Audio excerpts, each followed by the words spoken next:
BTW, FYI. Visit Nexplanon.com RN to learn about Nexplanon. It's an gestural implant, 68 milligrams radio pair. Or ask your HCP IRL. Okay, TTYL. Hi, we're sisters, Amy and Nancy Harrington, the founders of the Passionistas Project, an inclusive sisterhood where women find support, purpose, and empowerment. On each episode, we share stories of passion-driven women who are breaking barriers and redefining success.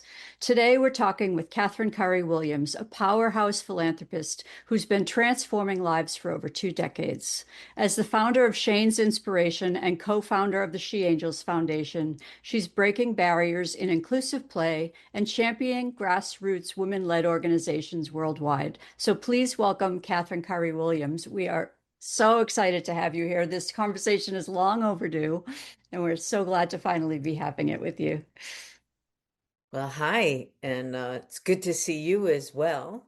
It's not my fake background. I always have to point out that that's a good background. I'm up in the San Ynez Valley, and so having a little August somewhat staycation. Nice, nice. Although staycations these days are working from home.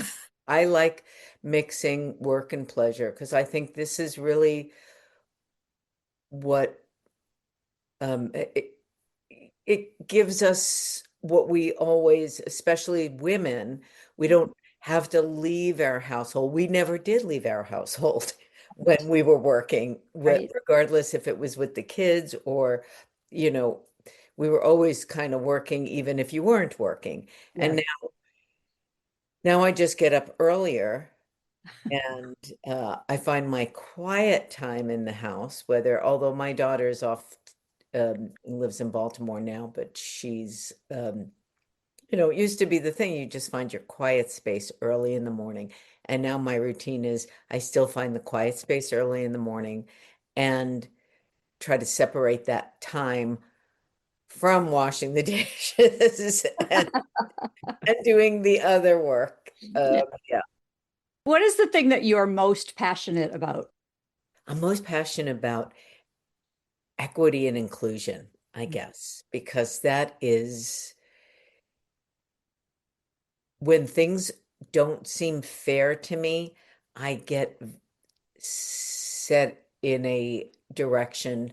And usually if it starts out with a little anger and then I'm like, well, that's not feeling good to me. So let me get passionate about how I could make a difference. And I think when I do that, it also fuels my purpose. My passion and purpose are very, tied together, which I feel grateful for because I don't feel like I'm exhausted after working in the direction towards what I'm passionate about. And the purpose behind it is to elevate those two things, inclusion and equity, and it's not, inclusion is for everyone, and more than ever now, inclusion for women in an equitable way. And that's where She Angels comes in. Shane's Inspiration is, I could not believe where children weren't included if they had different ability than a typically able child. And so that quickly became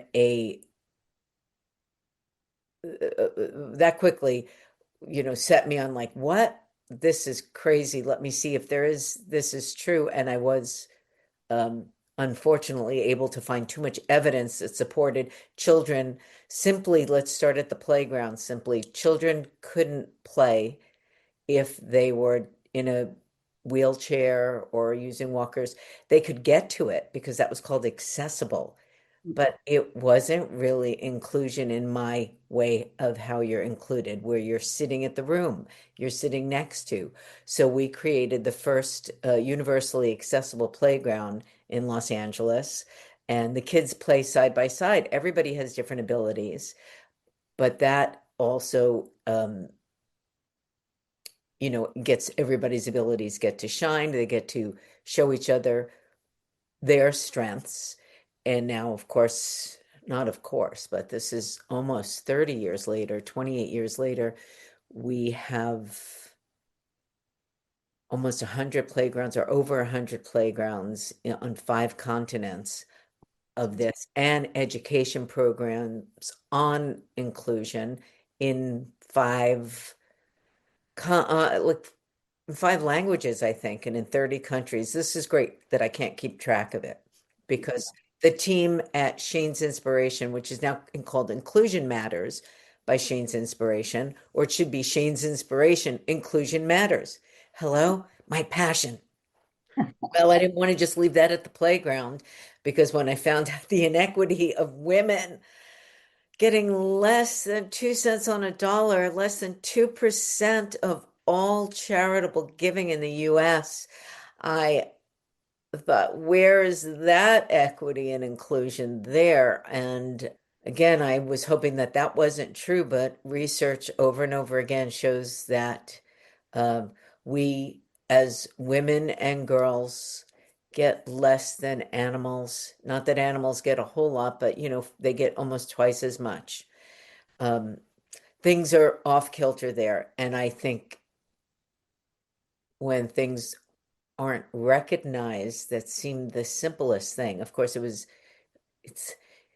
it's not just a passion project, but how could you not be passionate about women and girls having equal opportunities? Because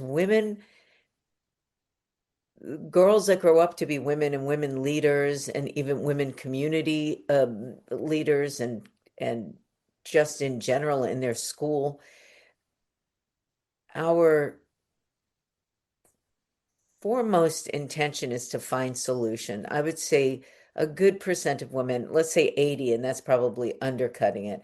80%, we're looking for solutions because there's a lot. See, this is it. There was a passion, there was a problem, then there was a solution, which is what She Angels is doing is we are giving grants to female founded and operated nonprofits to help bridge the gap. There's a big funding gap with women organizations, but also not just because women's organizations only get 2%, but grassroots women's organizations. So we added another layer of that. And then grassroots organizations for BIPOC women. It goes on and on. And what we do at She Angels Foundation is that we give grants to these qualified organizations that go to our website and look, we make it as easy as possible if they're a qualified nonprofit doing mentorship or resources for women and girls. We give them a grant, and we've given 56 grants, I think, in 5 years, which is, I have to say, a volunteer organization because we're all volunteers. It's extraordinary that we get stuff done, and not only volunteers, we don't do fundraisers. We are community driven, and collective giving is what we do. And so collectively, anyone that becomes that donates over $500, they become a member of our organization, and from that, what they receive from that is they get invited. They're on the special list of, I mean, we take all donations, but anyone who donates over 500 gets to come to our, what we call Angel Power happy hours. We have special ones, which you were just at. That was an awesome happy hour. That was an amazing happy hour. We've been to a couple now, and I have to say the energy as the room starts to fill up, the energy just exponentially explodes. And by the end, you could just feel how excited every single person in the room is to be having the conversations they're having. And no one's looking over their shoulder like, ooh, who's the better person to talk to? But everybody's like, ooh, who else can I talk to? Who else can I meet? Who else can I help? And I think that's really the core beautiful part of it is how can I support the other women that are here? You hear the conversations that are happening around you, and everybody's looking for ways to support not only the people who are the grant recipients that day, but each other. And it's something we connect to so deeply because it's what we believe too. But to be in a room and feel like as I'm talking about it, I'm feeling the energy of being in those rooms with all of you. And it's beyond explanation. People just need to experience it. I could not have said that better. I'm so glad that you were both there, and just even Amy, you light up. This is this is what we do. Women love to share, but they do so when they're comfortable to do it. And it's not just about the jobs we do. We're in a room that you've been in with She Angels, and the titles are doctors and lawyers, and the titles are, authors and, chefs. They go on and on, but we're not about our titles. No one is about their title. They're about who they are and the relationship, and hit it right on the head. What can I do to help? It tickles me so much when I have someone who is really in a position way above their, that might come in and go like, okay, put me to work in the kitchen, or what can I do? Who should I pour wine for? We are all, that's this group. And I think we are not a small group, we're a large group. And the more people come and see this environment, we started out wanting to have angel power happy hours so very small, so we really could spend more time. And as it grows, we're having to add them so we can make them smaller, so we can give everybody a chance to say what they are doing. And so that's not a bad problem to have. We have a good one. So now we have more people to volunteer. We're looking to start a new program that we can share our members with the women and youth of the girls, maybe to mentor. They want to do a podcast, so they can take 8 minutes, 8 hours, 8 days, 80, and to connect them with a girl or a young adult who is thinking about what they want to be when they grow up. And I'm hoping to hook up with somebody to help me to mentor what I want to do when I grow up, because I think it keeps evolving. What is that? What do you want to do when you grow up? I'm just looking and seeing. I don't know if it's I sort of did not think writing would be in my I was never a good speller, and putting words down on paper I was not the biggest journal writer, but I do like writing. I wrote a book called Philanthropy on a Shoestring, but that was about my passion and how to change it, how to start collective giving group. It's called how to make a difference on $1.40 a day. And that didn't seem quite like writing, because I was kind of like cheating. Well, I know all this information. So, it's just like housework. It's not work because I know how to do it. It's just like something else that I love to do, helping a friend or doing something. It's like, no, don't, that wasn't work for me. That felt good. Well, sort of that book was kind of like that, but I think I'd like to spend more time contemplating. Of course, the enticement might be, I see myself, sitting in an Italian villa contemplating as I write more deep thoughts. Let's talk a little bit more about She Angels and collective giving. Why did you decide to create the membership in that way. It's not set up like other charitable foundations where you do fundraisers and you go out and raise money and have auctions and things like that. Why did you decide to set it up that way? Well, it was from a list of all the things I had done for almost 3 decades, we'll say 2.5, for a long time, in nonprofit sector already. And I have mentored many and still do executive directors for nonprofits, large and grassroots. And the same thing over and over again. It's so hard to make their nut. They're having a gala, they're having an event. It takes the program director, the 10 people for 6 months or longer. And I'm on the board of other organizations that do have fundraisers, organizations like Everyday Action, which I'm absolutely passionate about. They support the food insecure, and they've served thousands of meals, and they have a gala to get themselves known. They're kind of reinventing the gala, which is one of the things that I don't like a gala for, is because you have to spend money to make money. And starting a new organization after doing this for so long, I just was looking for what were the pitfalls, and that was one of fundraising that way. So I thought, if we can have 10 women at $1.50 a day, give or take 40, 39 cents, something like that. And it's doable. That's 500, it's over $500 a year. 10 women, we'll be able to give one $5,000 grant and start there. So I wasn't overtaxing me or you or any, stressing us out, because to tackle a solution doesn't, I knew that I didn't want to add a problem onto it.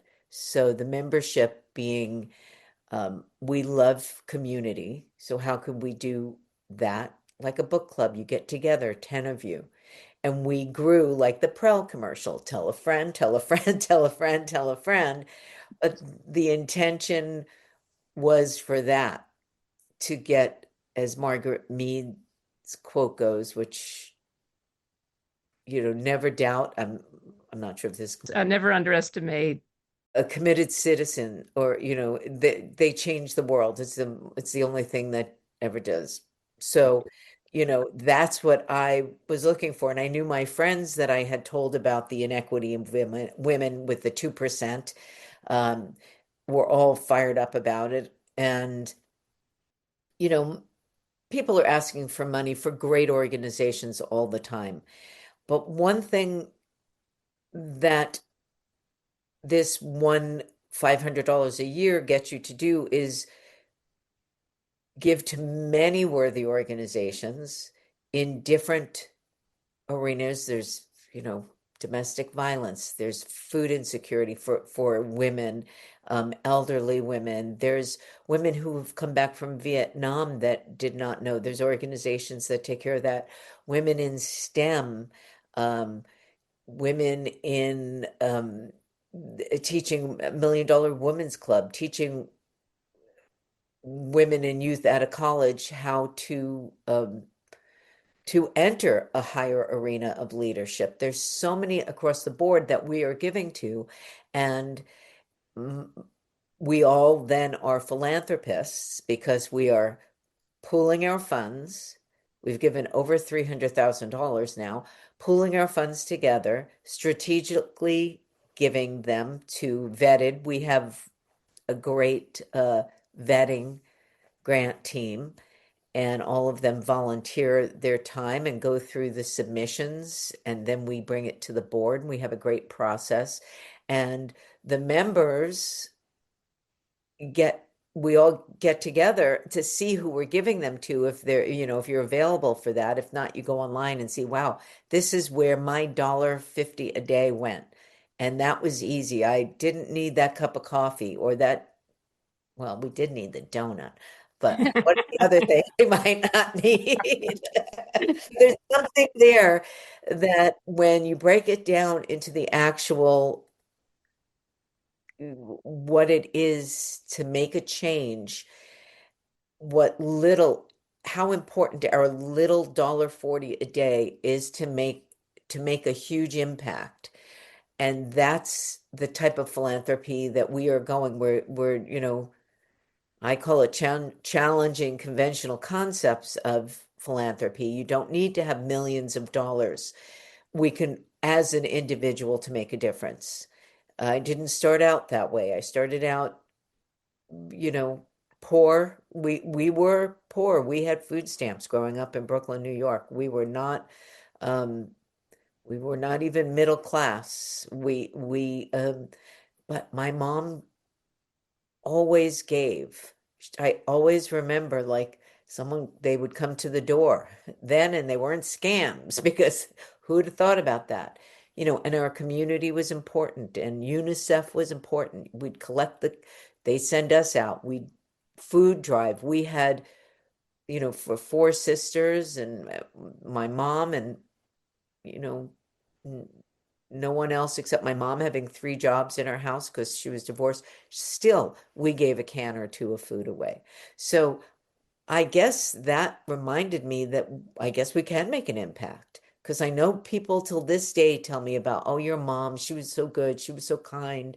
She always helped. She showed up with a platter, when my mom or grandma was sick or passed away or something.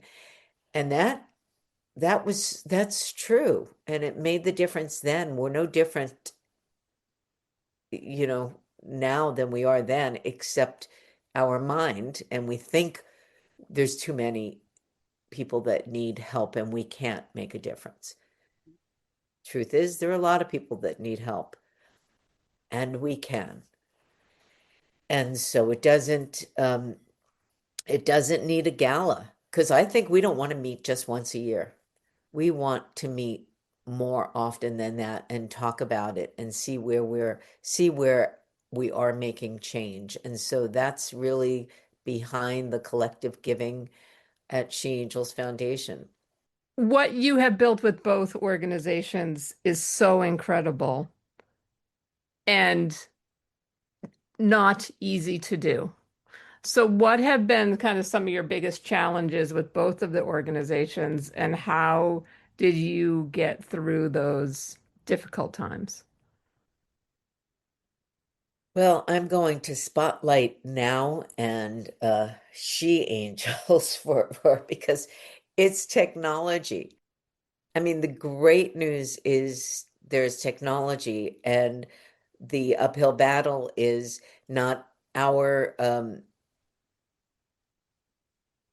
it takes money to really get the technology. And so, and even at Shane's inspiration, applying for grants that support that part of the organization, the collective giving at She Angels gives the grant. So we go right into philanthropy. Where we need to grow is to be out there, to be known more. And so it's social media and it's technology. And that's always a change because it moves so fast and we always need help there. And so we really uh, struggle to find who will be the fit to help our infrastructure is what we'll call it. And a pet peeve of mine is that you have to be a $1 million organization or more to get money, say, from Melinda Gates. Now, a $250,000 grant to a women's organization like She Angels Foundation would exponentially change things for us so we can get our Giving Circles program out, our mentorship program out, and have our better platforms. And that is with so many organizations that I mentor that we're in the gap of large organizations and grassroots.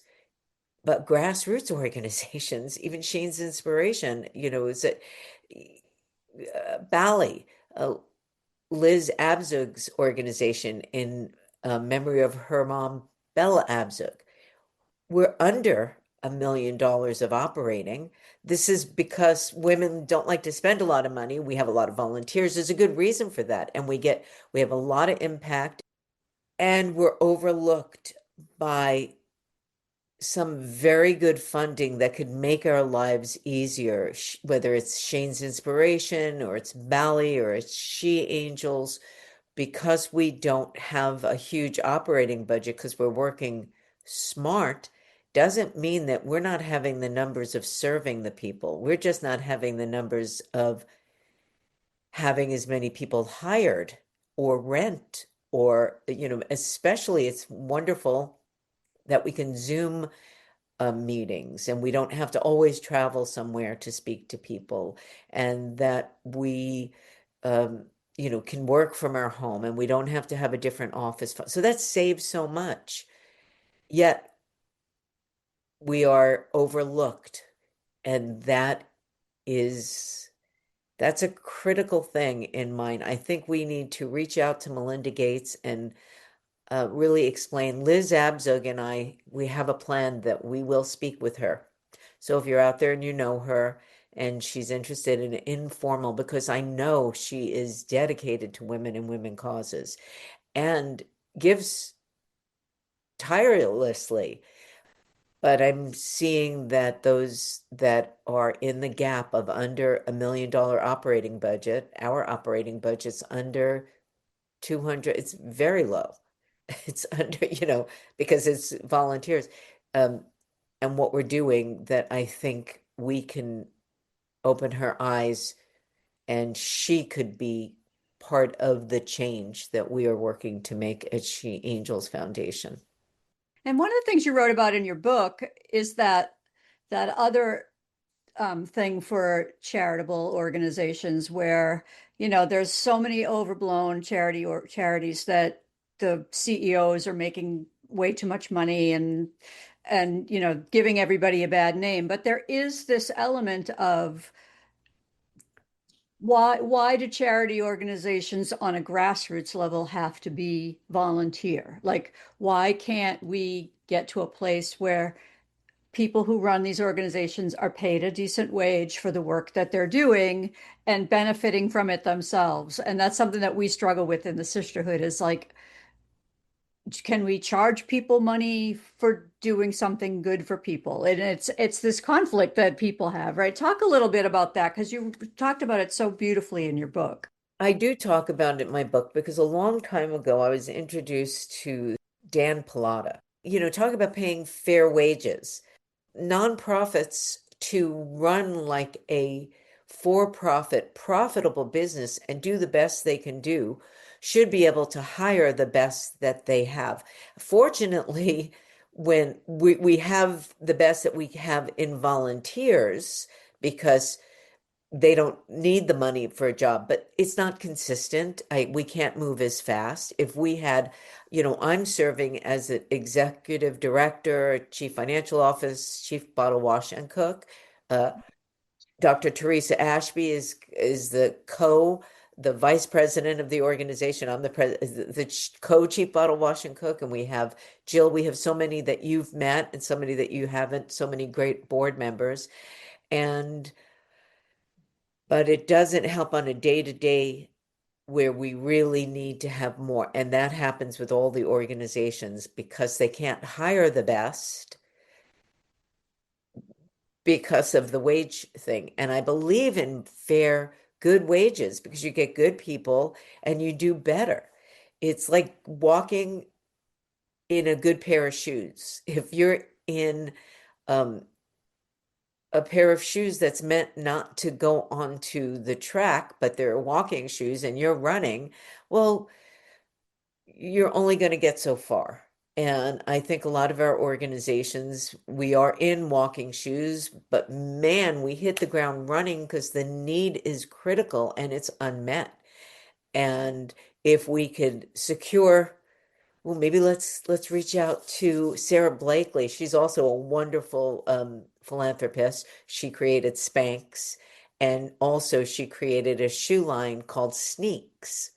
And they're for the working women for high heel sneakers that have this secret inner layer that kind of levels the playing field. So you could be at work and you're looking like you're all fancy in your high heels, but you can run a little faster. So I think she might have planted the seed in my head. I know, like on my book, I don't know if you can see it, I have high heel sneakers with money all over it. There's a theme going on here. But I believe that we would do much greater uh, impact. We wouldn't be so overworked. We wouldn't be as stressed. And yeah, I believe in the, we need to get people on the payroll too and have them have insurance and have the things that they would do. Now, these large organizations, as well, they're doing great work, have to hire more people at that level. Grassroots, we can do it with a smaller staff, but we still need to have a staff and not be volunteers. That's a topic I can sink my teeth into for hours. And I don't like to because I hate that it's even a topic we have to bring up. You know, who works without getting paid? Volunteering, one thing, is a few hours a week, but our volunteers, including myself, it's a lot of hours a week and a day. Um, but my plan, I'll be in Italy writing that book or the third book or the fourth book and still making an impact by volunteering because we'll find a solution how to make both of those things work. Absolutely. The other thing I love about you, and I think this is one of the things that draws us to each other, is how collaborative you are with other communities. We recently became an official collaborator where we're giving memberships to your grant recipients. And I think people are always surprised when they see communities, whether they're women-centric or not, being open to collaboration with other communities. So why do you feel that's really important? I feel like we're there's not the competition, there's not scarcity. And if we start with that as our mindset, when we hear of another women's organization, we don't want to say, oh no, we're the best, we're the biggest. We're like, what are you doing and how can we collaborate? Because again, collectively, we make our biggest impact. And there's not one charity, there's not one printing shop, there's not one, company that makes milk or butter. We all, you know, have maybe a different flavor that looks better to us. So getting together and sharing our ideas only make us stronger. And certainly when it comes to women's organizations, it's an it's a little sometimes in the past I see where it came from in the 60s. Women were struggling to get a job. So one job and 10 women or 500 women. And so there was a lot of competition. And I think now what we see is the competition didn't come from the other women. It came from the culture. And so what we have to do is change the culture, which again, I think more and more, I see more and more women pioneering a culture of women collaborating rather than being separated. But we are on that together with you at the Passionista Project. I love it. Passionistas, come on. What a great thing, because I think it describes so many of us women. And there are some men passionistas also, but we're just gonna focus on the women and those who identify as women and those who have this urge to take their passion and live it fully. I'd like to talk about your mantra because I think it's beautiful. So, your mantra, be the light, see the light, share the light. Talk about that phrase and what it means to you personally. That is so funny because Liz Swadek, I don't know, 3, 4, 5, 6 years ago, I was on her podcast, and that's when it became that is my mantra in my meditations, in all of this, since I was for a long time, I've been meditating. And I have another um thing that I do, and I call it napitate. I just don't want anybody to go like, oh, she meditates. Well, no, I'll midday, mid-morning, depending on the time I woke, that I'm tired, but I want to be in that zone. And this is the perfect time for me to meditate and then kind of fall into a nap. I get a lot of creativity going on there. So if I do it early and like ish in the day, sometimes I get fired up for the rest of the day because that puts me in that zone. So in the zone when I'm there, um, I'm looking for the light, and looking for the light and the moments that bring me. And so that's me feeling it, being it. And then of course now I have this light. And from where I stand, I love to be of service. So I want to, so I see the light, then I be the light, then I share the light because I want to. So it is, it came from just that beautiful place. When I first meditated, or I did not know I was meditating, I was very young. I was 12. I was praying, and I remember seeing this light, and for my whole life ever since, that place was the the place to pray, to find, to be into, because it took this scared 12-year-old little girl, and it gave me a sense of freedom, a sense of safety, probably more so than even freedom. I felt safe there. And so that's really where it stems from. I love that. Napitate. I'm going to Napitate. feel that. I like that. Meditation. Okay, I am into my next book. I have already, uh, I'm already maybe 10 chapters in, 10 unfinished chapters. And I do talk about napitation because what the heck? I What hope you've trademarked it. I had trademark napitation. I find that there's not that many new things or new ideas like what we're talking about today. Someone has thought about it. It's about implementing it. We need to put things into action, and action is an idea is doesn't go very far unless there's action put to it. So a lot of times people will come to us with these great ideas, even as nonprofits. People that love what we do in all the areas of nonprofit. I've seen this helping others. When I mentor other executive directors, I make sure I don't give them these great ideas that now they have more things on their plate. I make sure that if I do give them an idea, I'll have something to support their implementation of that idea. So my napitation, I'm sure there are many people on the planet who have done that, and I did it for like a selfish reason. It was much easier for people to let me go. Speaking at that time, it was my mother-in-law and like if you're down, you have company over, and I needed to get away and to rest or take, 10. I would call it meditate. And I think then my husband at the time would say, well, I think that's a nap. So it's a napitation. So, you know, those ideas melded. I love it. So for those people that do have that idea, but they don't know how to implement it, like you've started two separate foundations, and whether it's a foundation or some other business idea, what advice do you have for somebody who's just they've got the idea, they know what that first step is that they should take, but they just can't allow themselves to do it? First of all, fleshing out your idea, and these days it's so easy with, we have all these tools to look to see the due diligence of it all. I mean, that is the first step that you're taking.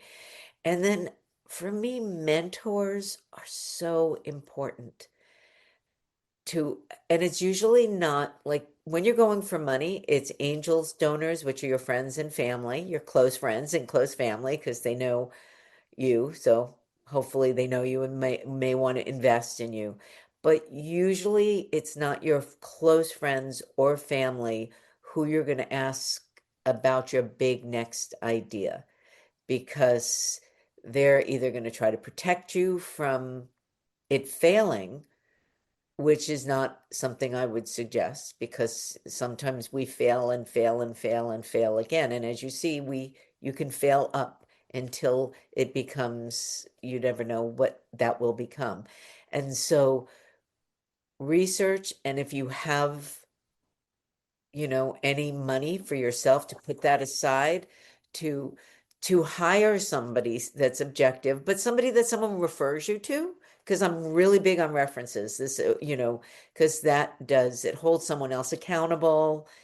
There are a lot of people out there that say they do one thing, and where are their results? Search out somebody through a friend that you could use your friend from, that has had results in the next step of developing your business. And because it's the right questions that someone has to ask you. So depending, if you were going to come to me, if you were starting a nonprofit, I'll ask you the right questions for you to make your second, third, or fourth move. But if you're coming to me and going to open up your ice cream shop, I probably wouldn't know what right questions to ask you. I'm going to ask you all the questions of what flavor, how soon can I have some? Is this mentoring going to be paid in ice cream? All those kind of questions. But so finding that right person, to help ask, making sure you're asking the right questions before you and then number two, throw your hat over the wall. By two Irish kids that I think Robert Kennedy used in his inauguration speech, because then you're going to have to go get this. There's a whole quote about throwing your hat over the wall. You walk up to the wall, now you're going to have to go get it. I'm big on that quote. I'm big on certain quotes because I love them and they inspire me. So I like to borrow them and try to remember who wrote them, so no one thinks that was my quote. But that one is important, because once you throw your hat over the wall, you're not looking back at every mistake you've made. You look back a little bit, you have to brush it off and then move forward and move forward. And then you know that you're all in. And if you're all in and you succeed and wildly, then you've given it your best shot. And if you're all in and the success doesn't come and you need to pivot and turn, you've given it your best shot. The last grant that She Angels gave, the most recent one, was to a brilliant filmmaker. And She Angels is going to be a little more involved in this project than just giving the grant. Is this something you can talk about publicly now? Are we at that stage? Yes, we can. I'm Good. sure that she would love that we will talk about it. So She TV Media is the grant recipient, and She TV Media is Meredith Yenger, and she's with Dr. Maria Uloco are creating a documentary, because Dr. Uloco is a renowned urologist, and in women's medical study, you can even talk a little bit about it once you said. So they're doing a documentary called Vulva La Revolution. And it is, where women's health care is not at its finest. And it's uncovering a lot of gaslighting and misdiagnosis and so on. So as She Angels Foundation, when the documentary is complete, we're going to again, collaborate with and stand side by side when they revealed their film and talk about the power of she angels and all of us women bringing these things. Maybe you can expand a little bit more on what they're doing. And we're giving them a $20,000 grant, the largest grant we've given so far, because as I said, I think the world begins at the vulva anyway. It's got to, you know, Pretty sure. None of us out would of be that without one, organ. right? So let's have a revolution. Yeah, I was blown away by the filmmaker, but also that doctor, because I think she said she's one of 7 doctors in the world that has gone through the fellowship program for male and female reproductive health. Yes. Um, and she was brilliant. And the story she told, she gave an example of a woman who had been misdiagnosed over and over and over again, and finally got connected to this wonderful doctor. And she started to explain her symptoms, and within 5 minutes, the doctor said, "I know what's wrong." And here's what you need to do. It was a complete misdiagnosis for years. This woman was at the end of her rope. And we have heard that story from so many other women, but we've never heard the part where the doctor says, "I know what's wrong," in 5 minutes. And the fact that I think the statistic is only half of the universities in America, in the United States, teach women's health. And they don't teach it on their own selves and their own bodies when they're even women. And the fact that women's operations get paid less. The surgeon gets paid less to work on a woman than a man. Like she is brilliant. I do say that. And it was shot, everything that we learned, one thing after another that day in a short period of time.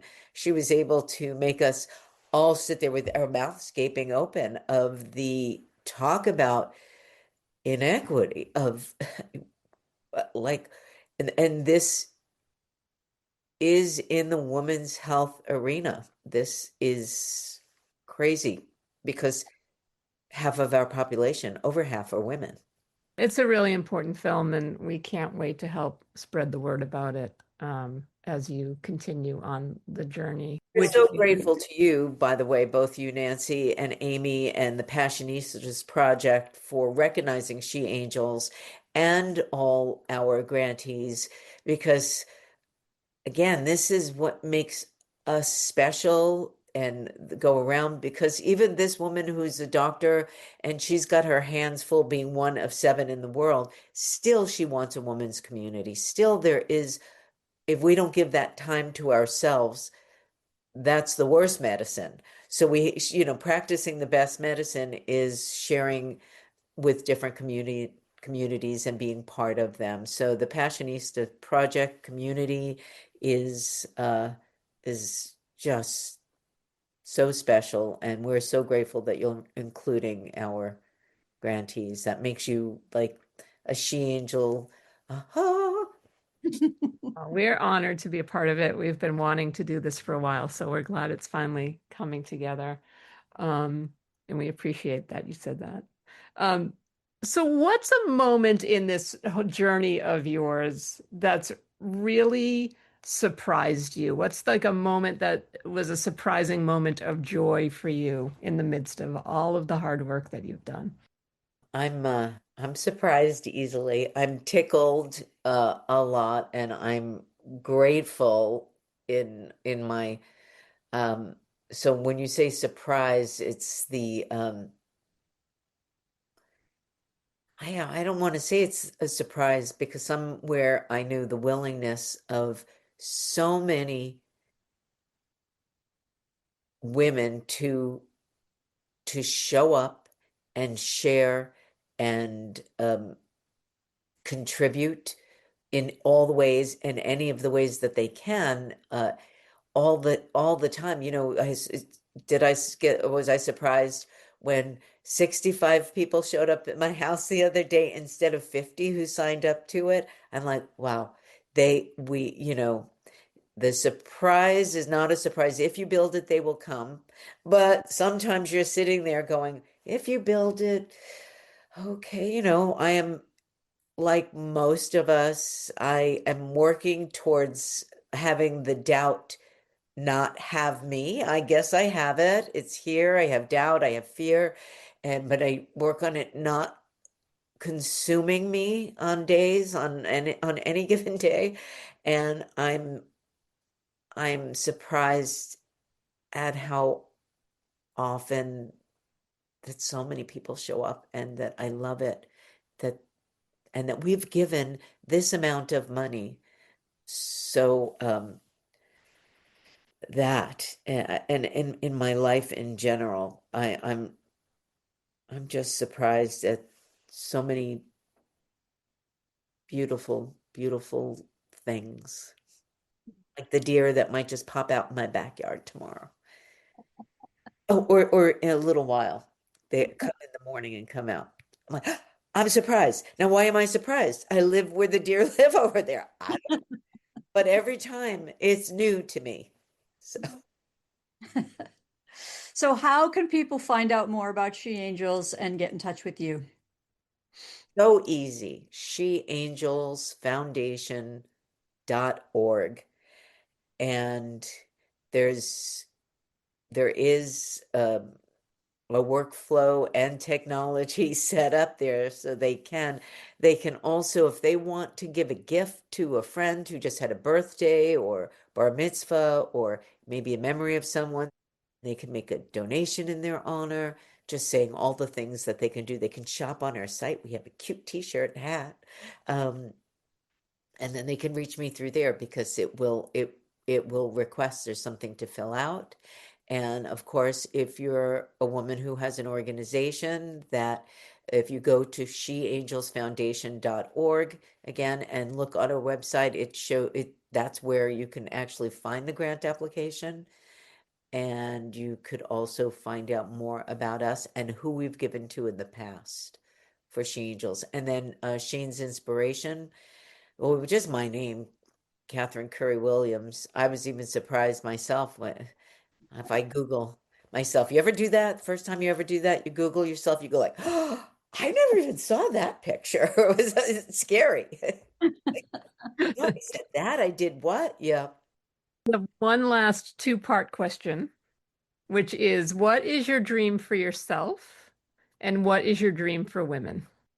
My dream for myself is to find the place of peace as a woman with my daughter, Grace, who also is 25, and the dream is for her.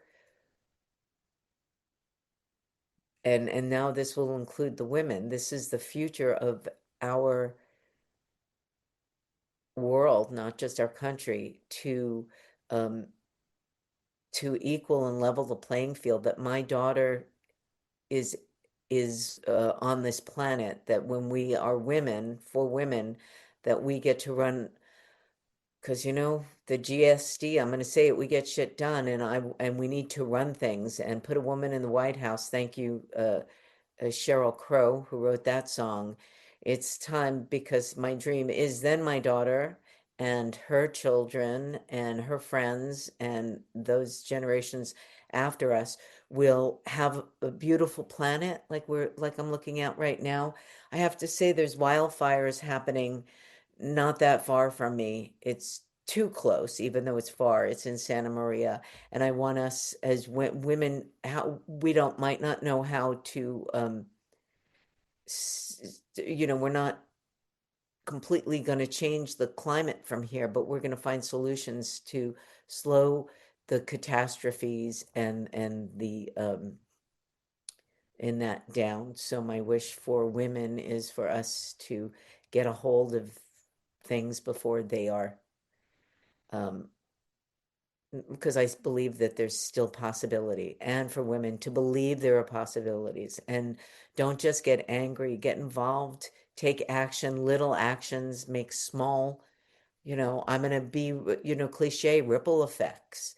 It's if anything has been true, that holds true everywhere we go, the ripple effect from bad or good. So let's start a good ripple effect. Thanks for listening to the Passionistas Project podcast. As real-life sisters, best friends, and business partners, we know how rare it is to have a built-in support system. But we also know that so many women, activists, solopreneurs, and purpose-driven people are out there doing it alone and wishing they had a community like ours. That's exactly why we created the Passionistas Project Sisterhood, a space where support, trust, and authenticity come first. When you join, you become part of our extended family. You'll get the tools you need to grow your business, develop personally, and create real social impact. You'll also learn from our Power Passionistas, leaders, changemakers, and experts who share their wisdom on everything from letting go of perfectionism to embracing community and stepping fully into your purpose. Whether it's through online meetups, chat spaces, Passionistas TV and the Passionistas Podcast Network, or our exclusive workshop series, you'll be surrounded by like-minded women and gender non-conforming folks who are just as passionate as you are about living with purpose and making a difference. Visit thepassionistasproject.com to join our free membership and become part of this growing global sisterhood of passionate changemakers. We'll be back next time with another inspiring passionista who's breaking down the barriers and defining success on her own terms. Until then, stay passionate.